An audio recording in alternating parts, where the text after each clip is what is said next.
This problem is about using the fundamental theorem of calculus to compute a definite integral, but more importantly, it's about reading the information given to you carefully.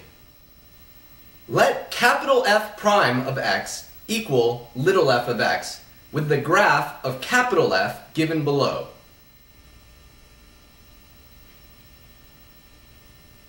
Evaluate the integral from -3 to 2 of little f of x dx. Just because you are given the graph of a function and a definite integral does not necessarily mean you should go try to compute the area underneath the graph. Let's go look at the information more closely and we'll figure it out. Remember, the definite integral from -3 to 2 of little f of x dx is the signed area between the graph of little f and the x-axis.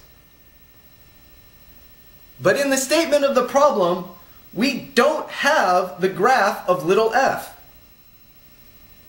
We have the graph of capital F. We need to go see what the fundamental theorem of calculus tells us about this definite integral.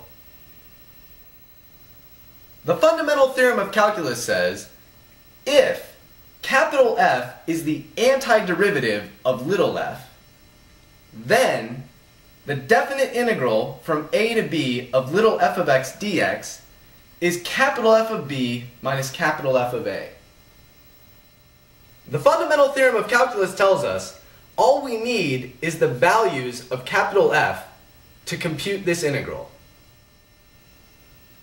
The fundamental theorem of calculus tells us that the definite integral from -3 to 2 of little f of x dx is exactly capital F of 2 minus capital F of -3.